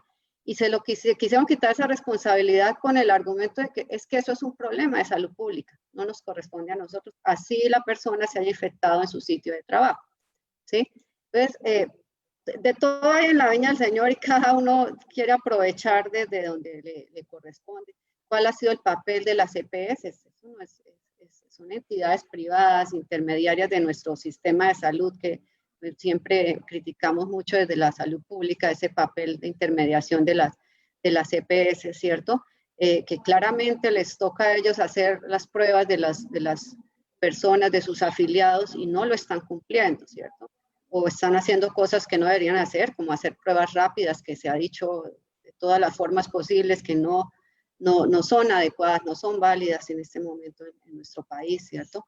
Entonces, simplemente hacen y cada uno presiona desde su visión. Las EPS ya han estado presionando, por ejemplo, ya empezaron a presionar que el Ministerio, el Instituto Nacional de Salud cambie la definición de caso, que en este momento requiere que se haga una prueba confirmatoria. Ya quieren que no se haga prueba, que con solo la clínica ya podamos establecer que un paciente tiene coronavirus, ¿sí? Y claro, en algún momento se llega a eso porque la cantidad de casos es tan grande que pues ningún sistema sería suficiente para procesar esas muestras. El problema es que aquí se nos acabó la capacidad desde muy temprano, ¿no? Casi que desde que empezamos estamos diciendo que no se hacen suficientes muestras. Entonces, vuelvo a decir, cada actor dentro de esto, pues tiene sus intereses, tiene sus aportes y tiene sus desaciertos en lo que realiza. Falta pues rectoría del gobierno, lo que llamamos gobernanza también, de la epidemia, al principio en salud pública. Álvaro Javier, que puede hablar más de esto porque pues, ha manejado más el tema de la gobernanza, era muy claro en decir que pues, la gobernanza la debe tener pues ¿quién? El gobierno, ¿cierto? Y nuestro papel como académicos, por ejemplo, pues puede ser el de asesorar, pero finalmente la responsabilidad pues la tienen los gobernantes, ¿cierto? Y si, como en todos los procesos de la vida, debe haber un líder, una cabeza visible que tome decisiones, buenas o malas. Desafortunadamente, esa es la vida y en toda institución, en toda organización, hay un líder que toma esas decisiones, ¿cierto? Y pues que uno esperaría que las tome basados en todo esto que hemos dicho. De parte, por ejemplo, de los equipos de salud, hay hay también muchas situaciones, toda la parte laboral de los profesionales o de los trabajadores de salud, que pues ha también hecho mucha mella en cómo se ha llevado a cabo el manejo de esta epidemia, ¿cierto? Tenemos situaciones que tal vez pues no, la gente en general no las conozca porque son más como del manejo médico, digamos, pero pues hay muchos médicos, muchos trabajadores de salud que se ven obligados a trabajar en diferentes instituciones porque no les pagan en una institución o les pagan muy poquito, etcétera, y tienen que trabajar en distintas instituciones para medio hacer lo del mes, ¿cierto? Y con eso, en una época como esta, pues se genera más riesgo. Porque si yo estoy pasando de una institución a otra, pues el riesgo de infectarse ellos mismos o de llevar la infección puede aumentar, ¿sí? Eso por poner ejemplos de los diferentes sectores, cómo puede estar afectando esta situación. En cuanto a las instituciones de salud como tal, pusieron su grano de arena también aquí en Santander, y pues eso entiendo yo que pudo haber pasado en todo el país. Pues estuvimos durante todos esos meses que no hubo casos, esperando los casos en el sentido de que se prepararon, hicieron las modificaciones que había que hacer, hicieron sus zonas COVID, todas las instituciones, hicieron algunas inversiones en infraestructura, etcétera, y pues los casos no llegaban, pero además de que no llegaban los casos, pues tampoco llegaban los otros pacientes, porque se cerraron servicios de consulta externa, servicios lo que llamamos no urgentes o que pueden ser programados, cirugías, no se estaban haciendo cirugías, etcétera.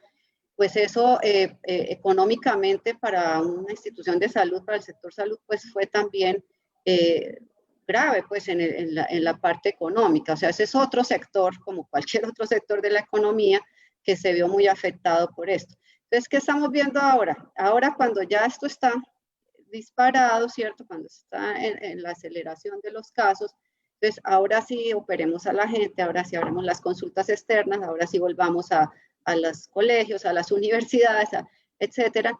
Entonces es como esa incoherencia que ha habido en toda la planeación y el manejo. Quería cerrar diciendo, bueno, ya por último, las personas que como hemos dicho, pues no pueden ser las responsables de esto, tienen un grado de responsabilidad como cualquiera de los otros actores, pero no les podemos echar la culpa a ellos. Quería traer un dato de lo que se dijo en las preguntas anteriores. Ya hay estudios que demuestran la parte de los factores sociales, cómo puede estar afectando en la transmisión y en la mortalidad particular de esta epidemia, ¿no? Hace 2 días salió un estudio que mostraba factores de riesgo para mortalidad en COVID en 17 millones de personas. O sea, hicieron una base de datos grandísima donde desde muchos países aportaron información. Y uno de los factores que se muestra ahí es la deprivación socioeconómica, ¿sí?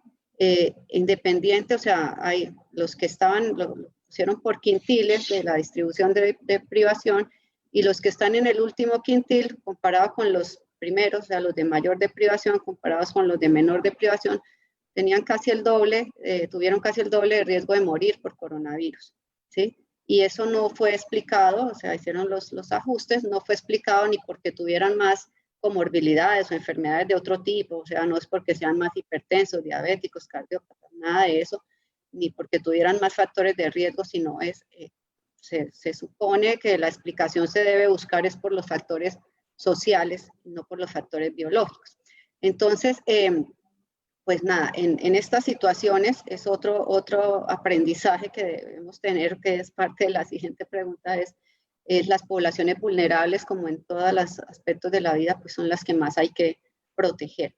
Y proteger significaba mucho lo que decía Álvaro Javier en la primera pregunta, ¿cierto? Pues hay que darle los medios para que puedan, o Javier Alejandro también mencionaba eso, para que puedan cumplir, para que puedan quedarse en la casa, para que puedan protegerse, ¿sí? Para que puedan apropiarse de estas medidas de prevención. Y los medios incluyen muchas cosas, no solo la educación, no solo pasarles información, no solo proveerles cosa, sino pues un conjunto de todo esto. Tenemos muchos problemas y pues estos salieron a la palestra pública en estas épocas de crisis. Pues todo eso nos está afectando. Profesora Lina, excelente para todos los que estamos en el conversatorio, la radiografía general que en su respuesta nos da a la situación y la evaluación que usted hace de las tomas de decisiones políticas. Efectivamente, ahora vamos a escuchar la posición del profesor Javier Hidrobo al respecto y lo escuchamos. Bueno, Diego, pues yo como buen epidemiólogo corto, nos dicen que somos de 2 por 2 palabras cortas, yo diría así, mal manejo. La respuesta que pedías es, tenemos un mal manejo en el departamento. Incluso creo que ya lo pueden ver publicado en el artículo que invito a los que quieran leerlo, que está en Salud WIS, que se llama Crónica de una pandemia anunciada, que es Caso Santander parte 1, porque esperamos tener una parte 2, obviamente, y no sé si algunas partes más adicionales. Ahí hay, creo que evidencia, alguna científica y otra no tan científica, donde ya he expresado claramente que quede como, digamos, ya un hecho científico lo que está sucediendo. Ya Lina nos habló de muchísimas manifestaciones, o sea, ella ya me quitó mucho de lo que yo podría explicar, pero yo creo que es importante una cosa. Yo creo que yo estoy tratando como de echar hacia atrás cuál fue el error, dónde está el error. Y creo yo que el gran error está en el sentido del confinamiento, cuando se decretó el confinamiento, y no fue aquí, no lo pensemos como un error departamental, fue un error nacional. Y lo digo como un error nacional, ¿en qué sentido? Porque técnicamente a los que hemos trabajado en pandemias y yo he tratado de mirar quiénes habían vivido ya otra pandemia, y no sé, yo he preguntado aquí entre los colegas y creo que fui yo el único que me había tocado ya otra. O sea, a mí me tocó en México la de H1N1. De alguna forma yo era profesor de los que estaban ahí sí en epidemiología al pie del cañón, y pues estaba informadísimo de cosas, ¿no? Por ejemplo, puedo decir ahora ya con mucho tiempo sin problema de que yo me enteraba 3 días antes de lo que sucedía. Por ejemplo, hay un lag de información que puede demorarse ese tiempo. No sé si aquí es igual o no es igual, pero allá lo hubo en su momento, ¿sí? Ese tipo de situaciones, entonces, es cuando a uno como técnico del área de salud pública y de epidemiología le dicen confinamiento, uno supone eso que dijo Lina, guárdense en sus casas, pero algo más que eso, y es el Estado va a asumir unas cosas, porque nos mandó a guardar, pues como que no puede seguir todo igual. Entonces, como que va a asumir una alimentación, como que va a asumir que va a llegar el agua, que como que van a seguir las cosas, por lo menos lo mínimo era lo que uno esperaba. Yo siento ahora en retrospectiva que eso no lo tenían claro quienes tomaron la decisión.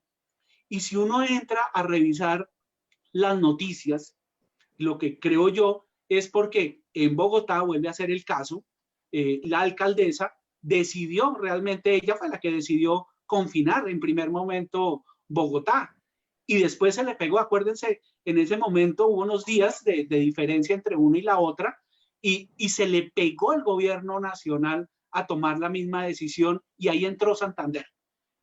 Ahí lo que yo, sí, que decía Lina, que no hemos hablado, y sí, creo que nos guardamos muy temprano, sin duda ya lo puedo afirmar aquí en Santander. Ahora lo contrario, pues obviamente la apertura, ya dijo Lina, con pelos y señales, todos los problemas que ha traído, y que sí, o sea, sí se refleja el número de casos, y eso es innegable. Hay unas formas de aproximación de análisis epidemiológico que ni siquiera es epidemiológico, sino sentido común, de antes y después del confinamiento, y pues evidentemente después es que vemos todos los casos de infectados y muertos, y pues obviamente ahí está la causa mayor, así sea lejana, en esa red causal multicausal. Aquí ya localmente, por ejemplo, creo que un error, y que me motivó incluso a escribir en El Espectador una columna sobre, y así se titula, el error del municipio o departamento no COVID. Oiga, o sea, ¿eso qué concepto técnico es? Pero lastimosamente el día de hoy seguimos hablando, y sobre todo los que toman decisiones hablan de ese término que está muy mal, y pues invitaría a que lo leyeran para no demorarme más aquí al respecto. El tema de gobernanza es fundamental, fundamental, y Lina no me dejará mentir que yo fui el primero que comencé a hablar del tema de gobernanza entre salud pública, y lo que hablamos en ese momento es organicémonos nosotros, los epidemiólogos, los salubristas, ¿sí? Y unifiquémonos todos para apoyar. ¿Y a quién? O sea, porque también era el asunto, ¿a quién? Pese a que podríamos ser pocos o muchos, nos tocaba organizarnos, y en su momento lo pensamos que el lugar adecuado era arriba, lo más arriba que pudiéramos a nivel regional, y obviamente eso se llama el que maneja el departamento a nivel gobernación. Entonces, por eso se decidió el apoyo en ese momento, y pues ya lo dijeron, no es momento aquí de ese tema, pero pues yo, dado ese tipo de políticas, me retiré, que no estoy de acuerdo de esas salas, porque creo yo que nos asumen como validadores de algo que se está haciendo, y me preocupa mucho en términos del buen nombre de la universidad y de cada uno de las personas que están ahí involucradas, de que parecería, y quizás lo podemos decir cada uno de nosotros, ya escucharon a Lina lo que ella piensa, pero la gente del común no sabe eso, ¿sí? Y creo que eso es problemático, porque, no sé, que digan que Diego Hernández dijo, o Javier Alejandro Acevedo dijo, pues como que a uno le preocupa cuando uno no está de acuerdo. Yo en ese sentido es que pienso que si bien fui el promotor de la gobernanza, en este momento pues digamos ya no, por lo menos en términos desde el nivel así vertical, ya en este momento de mitigación ya no aplica, por lo menos regionalmente.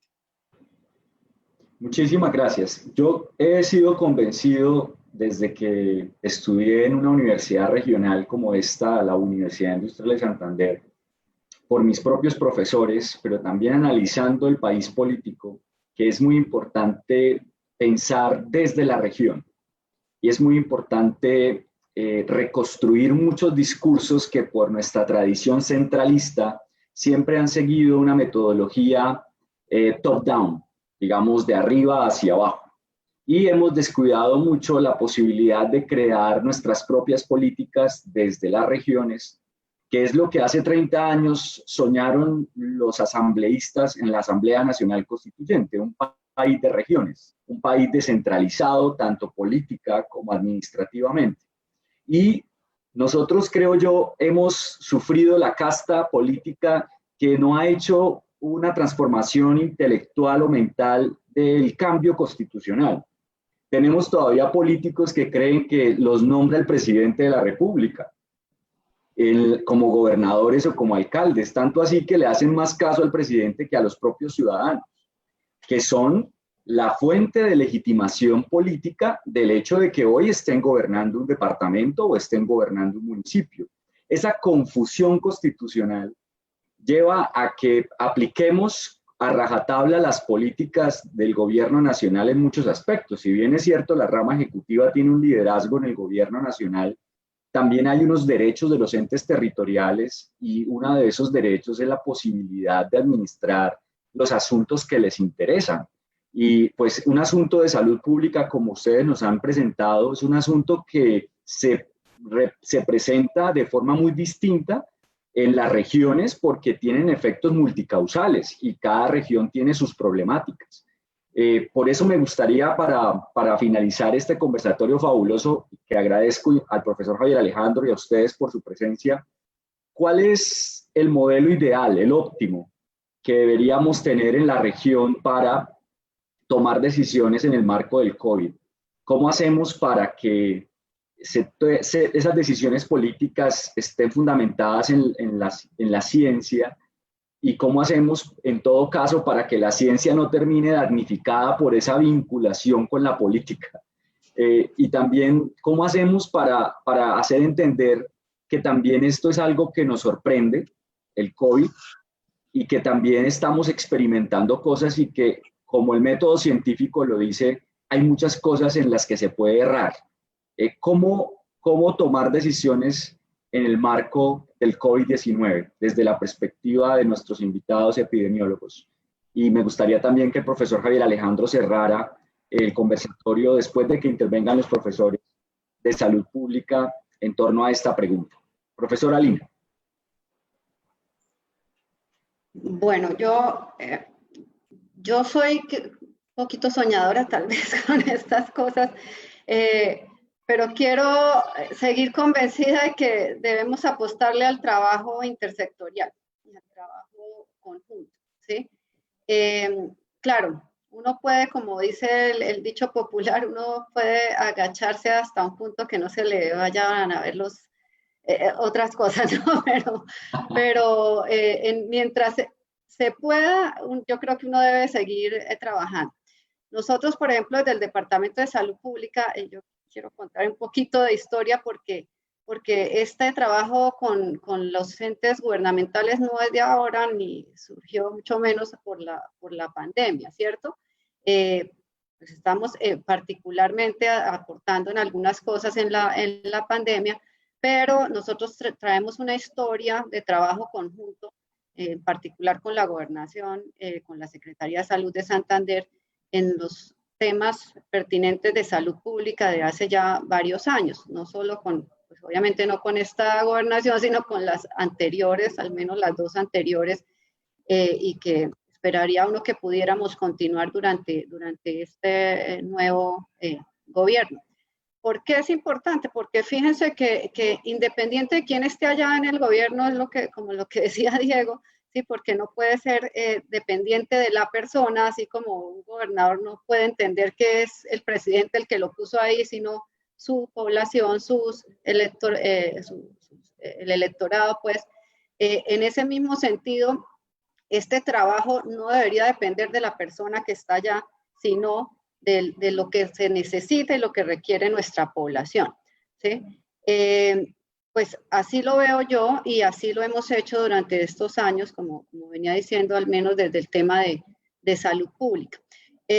Así pues nosotros seguimos trabajando, seguimos aportando, pero pues definitivamente las decisiones no las tomamos nosotros. Yo creo que eso es algo que también debe ser muy claro, o sea, y sucede, vuelvo y digo, en todas las organizaciones. Si pensamos en nuestra propia universidad, a mí puede no gustarme la política X y pues lo puedo manifestar en el correo, en las redes, etcétera, pero finalmente las decisiones las toma otro, ¿cierto? El que está al mando pues busca quien lo asesore y se rodea de las personas que considera que deben estar asesorándolo.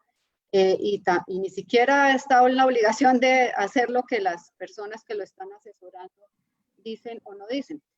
Como también cada uno pues está en libertad de definir si sigue o no en ese rol de asesorar, o en qué rol se pone en este sentido. Entonces, yo pienso que nosotros debemos seguir tratando de participar en la ayuda que se le puede proveer a la mejoría de esta situación. Creo yo que nosotros en cierta forma somos como la voz de esa comunidad desde el rol de saludistas en el manejo de esta epidemia. Y de esa comunidad, no solamente la población general, sino yo lo veo también, yo hablo mucho con mis colegas clínicos, los especialistas, que de hecho pues habíamos hecho un grupo para trabajar en las salas, en la parte clínica, y para mí ha sido muy motivante, por ejemplo, a permanecer involucrada en esto, que ellos, que son los que uno piensa que están allá solamente esperando que llegue el paciente a la UCI, me estén diciendo cosas como, por favor, tenemos que educar a la gente, tenemos que nosotros, que ellos nos vean que nosotros mismos, que somos los especialistas, les digamos que se tienen que poner el tapabocas, a ver si de pronto nos creen más a nosotros, hagamos, no sé, un Facebook Live, hagamos videos, hagamos cosas, ellos también quieren participar, ¿cierto? No sé si la forma sea que vamos a seguir todo el tiempo trabajando en esta manera intersectorial, como digo yo, o en algún momento decidiremos, bueno, seguimos trabajando desde la academia, ¿sí? Pero le apuesto a que sigamos tratando de trabajar en conjunto. Y en conjunto incluye, como estábamos desde el principio, pues están las universidades en general, o sea, los decanos de las 3 facultades de medicina, al menos pues siguen, digamos, apostándole también a este trabajo intersectorial. Está pues con la gobernación, están las alcaldías, tenemos colegas que están asesorando al alcalde de Bucaramanga, también en forma muy importante. De pronto en los otros municipios del área metropolitana uno no ve como los demás diluidos, ¿no? No ve como que se hayan acercado. Al principio también nosotros, así como mencionaba Javier, que lo hicimos con la gobernación, tocamos puertas nosotros mismos, preocupados por la situación, vengan, podemos ayudarles, estamos en disposición de ayudarles, entendemos que los municipios son más pequeños, tienen menos recursos, etcétera. Si necesitan, aquí estamos, y pues la cosa también quedó como, bueno, sí, chévere, pero hasta ahí, ¿cierto? Entonces, pues uno va, digamos, hasta donde lo van dejando llegar en ese sentido, y pues llega el momento en que toma decisiones, se puede o no se puede seguir con este trabajo intersectorial, o por dónde sí lo podemos seguir y por dónde no. En este momento en particular, yo desde hace días y con otros compañeros de salud pública hemos pensado que como lo dije hace un rato, nuestro papel fundamental y en el que tal vez podemos tener más impacto es el trabajo con la comunidad, ¿sí? En la parte de educación, de prevención, de implementación de medidas no farmacológicas, más que en otras áreas del manejo de la epidemia. Pues está ahí la doctora Laura Rodríguez, que como mencionaban al principio, Javier Alejandro, pues, o Diego, no recuerdo, ella sigue coordinando y sigue siendo pues invitada a las reuniones para llevar pues como todas estas disertaciones y estos digamos, consejos o asesorías que pudiéramos hacer desde nuestra parte como académicos, y pues ahí seguimos presionando, si se puede permitir la palabra, para que se lleven a cabo las acciones que consideramos que se deben llevar a cabo. Esto, vuelvo y digo, no es de personas, ¿no? No es de personas. Aquí no es porque no me hagan caso a Lina María Vera, no, es que esto es lo técnico, la evidencia, lo que muestra, lo que se ha visto en otros lugares, etcétera. Y pues eso creo yo que también es importante que se entienda, ¿no? Es que no es que, creo yo que también es el punto que trató de hacer Álvaro Javier, no es porque no me hagan caso, es que no están haciendo lo que es correcto, creo yo que es como el punto, ¿no? Entonces no hay que personalizar ni de un lado ni del otro, o sea, es una institución y es un grupo o la academia como tal, que no somos solo nosotros, nosotros también damos nuestros conceptos basados en lo que genera la comunidad científica mundial, ¿sí? No solo somos nosotros. Muchas gracias, profesora Lina, por su propuesta de continuar en el trabajo intersectorial y también avanzar hacia un trabajo como salubristas con la comunidad directamente, que creo que ya lo había usted referido en la respuesta anterior, que me parece personalmente importantísimo en aras de poder traducir precisamente esa información técnica en pautas concretas para la prevención que eviten ese lugar común de creer que todos debemos llegar a un hospital cuando nos infectemos de COVID-19 o que todos necesariamente debemos infectarnos de COVID-19 en algún momento. Yo en algún momento sentí, siendo una persona con formación universitaria y posgradual, yo sentí que el gobierno estaba preparando la infraestructura necesaria para que todos nos enfermáramos. Y yo recibí así el mensaje. Después también entendí que el mensaje era que no todos tenemos que llegar al sistema de salud porque lo colapsamos, entonces hay que replegarnos en nuestros hogares a protegernos. Pero si personas como nosotros que tenemos la posibilidad de filtrar información, recibimos estos mensajes desarticulados de la política, imagínese usted la persona que está pensando en la sobrevivencia en este momento del COVID-19, en cómo comer, cómo vestir, cómo dormir, y además con los otros problemas de salud y los sistemas y los problemas ambientales que se siguen dando. inundaciones, problemas de otro tipo de circunstancia o causa de salud, enfermedades de otro tipo, etcétera, etcétera. Profesor Javier. Qué pena antes de lo que dijiste, una frase que leí a Zulma Cucunúa que me gustó mucho por algo que ha hecho carrera entre la población general, y es que dice, debemos cambiar la frase de hay que aprender a vivir con el virus por la frase hay que aprender a vivir sin el virus.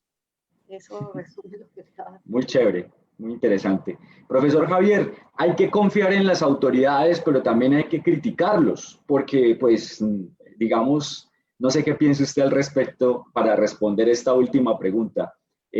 ¿La confianza en las autoridades implica sencillamente decirle sí a todo lo que ellas nos propongan?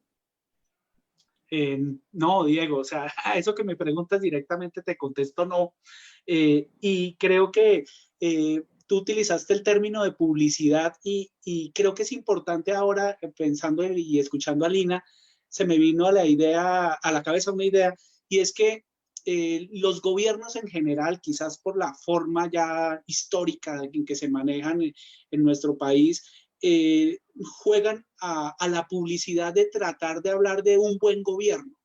Y yo creo que la pandemia nos va a mostrar una cosa, y es que nos va a ir mal o nos va a ir peor, pero el escenario bueno no existe. Creo que esa es una cosa importante que tenemos que saber también, y es que esto nos va a doler a todos, ¿sí? Y entonces, si yo pretendo seguir en un escenario donde es de mal o peor, que es como yo lo veo, ¿sí? Entonces, si nos apoyamos en la ciencia, que es lo que estamos pidiendo precisamente, la ciencia ha tenido también esa dualidad en estos días, y hay múltiples ejemplos, el uso del tapabocas, que si sí o que si no, que si las partículas se mantienen en el aire sí o no, etcétera, etcétera. Y eso lo que quiere decir es que si la ciencia se equivoca y puede recuperar su norte, ¿por qué no en esto los gobernantes aprenden a que en este escenario no van a salir bien y son abiertos, transparentes para decir, oiga, voy a tomar la decisión esta, la que sea, por esto, porque detrás de esto hay una serie de fundamentaciones que son A, B, C y D y las que tenga, y puede decir, y me equivoqué después, se vale, se vale. Yo creo que hay ejemplos en el mundo, en otros países, donde ha ocurrido eso, y se vale en este momento también, pero creo que esa cultura de entender las cosas tal cual y en este caso basados en la ciencia, se torna muy, muy complejo. Lo otro que nos hemos dado cuenta, o yo me he dado cuenta, ya Lina siempre me corrige que debo utilizar el singular y no el plural, entonces voy a hablar en el singular. Creo que me he dado cuenta de que la economía le habla al oído mucho más cerca a los gobernantes que la salud pública y que la epidemiología. O sea, como que lo tienen de su Pepe Grillo ahí al lado y nosotros ni nos conocían. Creo que hay varios columnistas que hablan de que los epidemiólogos éramos quién sabe qué porque no nos conocían y aparecimos ahora. O sea, eso también es importante porque aparecimos en escena y pues aparecimos en un mal momento. Y para finalizar muy rápido, la pregunta inicial es, creo que hay dos escenarios. Podemos jugar como dos modelos en el cual entramos a tratar de corregir los errores de las decisiones ya tomadas. Esa podría ser una postura. O tratamos de entrar a discutir antes de que se tomen las decisiones. Me gusta más a mí el segundo. Muchas gracias, profe. Muchas gracias, profesor Javier, profesora Lina, por sus intervenciones. Nos extendimos incluso media hora más de lo inicialmente planeado. Pues esto se puso bueno. Vamos a tener que realizar una segunda parte. Me gustaría mucho invitar a través de este medio al secretario de Salud Departamental y el secretario de Salud Municipal de Bucaramanga y del área metropolitana que hagamos un evento desde la perspectiva de quienes toman las decisiones. Todos, como ha dicho la profesora Lina, creo que es una idea fabulosa. Tenemos una parte de la responsabilidad en el marco del COVID-19 y en el marco de cualquier situación de salud pública, diría yo. tenemos todos responsabilidad, pero sin embargo un alto porcentaje de la responsabilidad de lo que sucede la tienen los gobernantes. Y sería muy interesante que los gobernantes nos contaran aquí en este medio, en Política y Datos, en el marco de este conversatorio interdisciplinario, qué piensan al respecto. Profesor Javier Alejandro, muchísimas gracias por permitirnos ideológicamente soñar con este espacio en la Escuela de Derecho, y le doy la palabra para que por favor cierre el conversatorio. No, muchísimas gracias a ustedes, muchas gracias Linda, gracias Javier, muchas gracias Diego por este espacio. La idea es continuar con esta interesante reflexiones que yo creo que las podemos sintetizar en la necesidad de recabar en un sistema. Hablaba Diego de un modelo que se finque en derechos, en modelo que finque en el garantizo que la Constitución nos da, en un modelo que se finque también en escuchar la voz de la ciencia y la voz de la academia, que bien se quejan y bien apuntan de que no se está echando y no es por parte de nuestros gobernantes. Un modelo que apunte a hacer esos conceptos de acercar a la ciencia a la ciudadanía. No, tal vez seguramente muchos habrán escuchado hablar de Lina o de Javier a través de un artículo científico o a través de paper, pero debido a esta situación los vemos en estos ejercicios donde hablan de una manera sencilla, de una manera plana, que cualquier ciudadano puede perfectamente entender. Esto es algo de cercanía con la comunidad. Yo creo que esa es una de las tareas que tenemos precisamente como academia, y es algo que yo creo que ese modelo del que hace referencia debe caracterizar.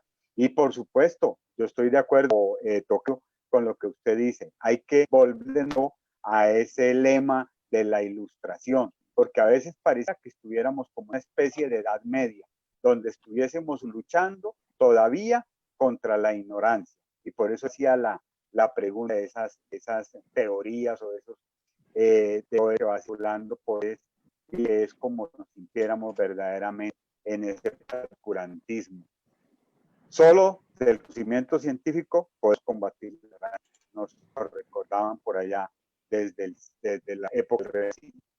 Muchísimas gracias a todos, de verdad, muy amable. Y yo creo que las puertas están abiertas para seguir en estos ejercicios importantes para la comunidad, para la y especialmente para nuestros estudiantes de Escuela de Derecho y nuestros estudiantes de la Facultad de Salud. Gracias. Gracias. Muchas gracias a todos los que en Facebook estuvieron pendientes de nuestra conversación. Hubo ahí algunas preguntas que recolectaré, haré llegar a la profesora Lina y al profesor Javier para que me ayuden a responderlas, también al profesor Javier Alejandro, porque algunas son de contenido político.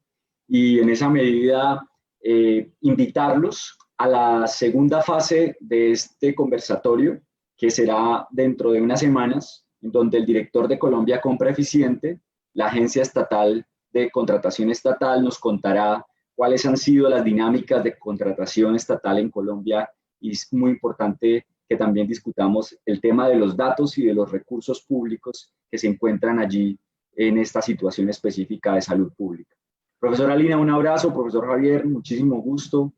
Profesor Javier Alejandro, que estén muy bien. Gracias también al soporte técnico de los auxiliares de la Escuela de Derecho, que permitieron que pudiéramos utilizar la tecnología para nuestra conversación. Un saludo para todas y todos en sus hogares.